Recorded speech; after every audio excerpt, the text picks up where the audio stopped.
ಮಾಡ್ತೀನಿ. ಈಗಾಗಲೇ ನಮ್ಮ ರೈತ ಮುಖಂಡರು ಕೇಂದ್ರ ಕಮಿಷನರ್ ಆಫೀಸ್ ಮುಂದೆ ಕಳೆದ 15 ದಿನದ ಹಿಂದೆ ಬೆಳಗಾವಿಯಲ್ಲಿ ಹೋರಾಟವನ್ನು ಮಾಡಿದ್ದಾರೆ. ಪ್ರತಿ ವರ್ಷದ ಹಣೆ ಬರ ಏನಪ್ಪಾ ಅಂತಂದ್ರೆ ಕಬ್ಬು ಕಳಿಸಿದ ನಂತರ ಬಿಲ್ಲಿಗಾಗಿನೂ ಹೋರಾಟ ಮಾಡಬೇಕು, ಯೋಗ್ಯ ಬೆಲೆಗಾಗಿನೂ ಹೋರಾಟ ಮಾಡಬೇಕು. ಸೀಸನ್ ಪ್ರಾರಂಭ ಆಗಿ ಕಬ್ಬು ಕಟಾವು ಮಾಡತಕ್ಕಂಥ ಸಂದರ್ಭದಲ್ಲಿ ಯೋಗ್ಯವಾದ ಬೆಲೆಯನ್ನ ಸರ್ಕಾರ ನೀಡಬೇಕು, ಸಕ್ಕರೆ ಕಾರ್ಖಾನೆಯವರು ನೀಡಬೇಕಂತೇಳಿ ಹೋರಾಟ ಮಾಡಿದ್ರೆ ಕಾರ್ಖಾನೆಗಳ ಮುಕ್ತಾಯ ಆದ ನಂತರ ಕಬ್ಬು ನುರಿಸುವ ಕಾರ್ಯ ಮುಕ್ತಾಯ ಆದ ನಂತರ ನಮ್ಮ ಎಲ್ಲಾ ಬಾಕಿಯನ್ನ ಕೊಡ್ರಿ ಅಂತೇಳಿ ಮತ್ತೆ ಹೋರಾಟ ಮಾಡಬೇಕು. ಇದು ಏನಾಗಿದೆಪ್ಪ ಅಂತಂದ್ರ ರೈತ 12 ತಿಂಗಳು ಹೋರಾಟ ಮಾಡುವಂತ ಪರಿಸ್ಥಿತಿಗಳನ್ನ ವ್ಯವಸ್ಥೆ ನಿರ್ಮಾಣ ಮಾಡಿದೆ.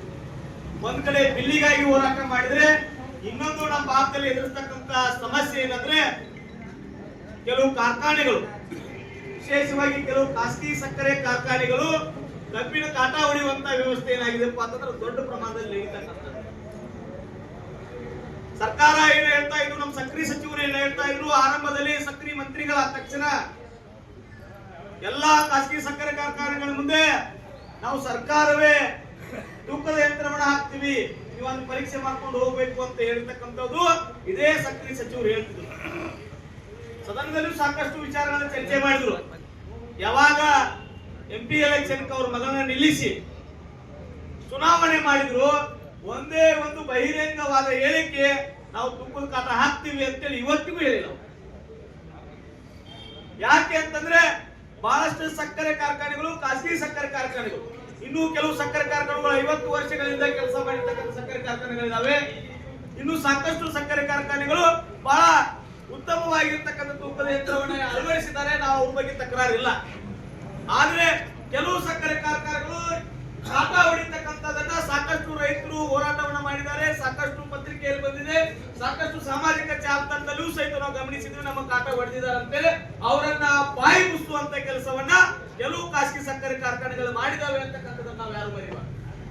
ಈಗ ನಮ್ಮ ಹೋರಾಟ ಒಂದ್ ಕಡೆ ಬಿಲ್ ತೆಗೆದುಕೊಳ್ಳಾದ್ರೆ ಇನ್ನೊಂದು ಕಡೆ ಸರ್ಕಾರವೇ ಇಡೀ ಉಪಚುನಾವಣೆಯಲ್ಲಿ ಬಾಗಲಕೋಟೆಗೆ ಬರ್ತಾ ಇದೆ.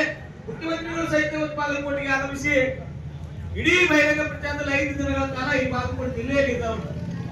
ನಾವು ಹೇಳ್ತಾ ಇರೋದು ಅದೇ ಬಾಗಲಕೋಟೆ ಜಿಲ್ಲೆಯ ಒಂದು ತಾಲೂಕಾ ಕೇಂದ್ರದಲ್ಲಿ ಉಪವಿಭಾಗಾಧಿಕಾರಿಗಳ ಕಚೇರಿ ಇರ್ತಕ್ಕಂಥ ಕೇಂದ್ರದಲ್ಲಿ ಕೂತ್ಕೊಂಡು ನಾವು ಧರಣಿ ಸತ್ಯಾಗ್ರಹ ಮಾಡೋದ್ರ ಮುಖಾಂತರ ಸರ್ಕಾರಕ್ಕೆ ಆಗ್ರಹ ಮಾಡ್ತಾ ಇದ್ದೀವಿ.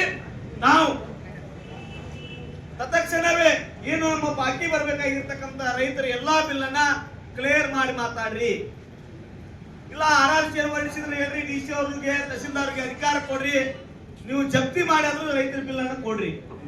ಇಲ್ಲಪ್ಪ ಅಂತಂದ್ರೆ ನಾವುಗಳು ಹೋರಾಟವನ್ನ ತೀವ್ರಗೊಳಿಸುವುದಕ್ಕಿಂತ ಮುಂಚಿತವಾಗಿ ಸರ್ಕಾರ ಎಚ್ಚೆತ್ತುಕೊಳ್ಬೇಕಂತಕ್ಕಂಥ ಮನವಿ.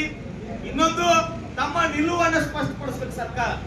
ಈ ತೂಕದ ಯಂತ್ರಗಳನ್ನ ಅಳವಡಿಸ್ತಿರೋ ಅಥವಾ ಏನು ಖಾಸಗಿ ಸಕ್ಕರೆ ಕಾರ್ಖಾನೆ ಲೂಟ್ ಮಾಡ್ತಾ ಇದಾರಲ್ಲ ಅದನ್ನ ನಿಯಂತ್ರಿಸ್ತಿರೋ ಇಲ್ಲೋ ಅಂತಕ್ಕಂಥದನ್ನ ಸರ್ಕಾರ ಸ್ಪಷ್ಟೀಕರಣ ನೀಡಬೇಕಂತೇಳಿ 2 ವಿಷಯಗಳನ್ನ ನಮ್ಮೆಲ್ಲ ರೈತ ಮುಖಂಡರ ಮುಂದೆ ಮಂಡಿಸ್ತಾ ನನ್ನ ಮಾತನ್ನ ಮುಗಿಸ್ತಾ ಇದ್ದೀನಿ. ಎಲ್ಲರಿಗೂ ನಮಸ್ಕಾರ.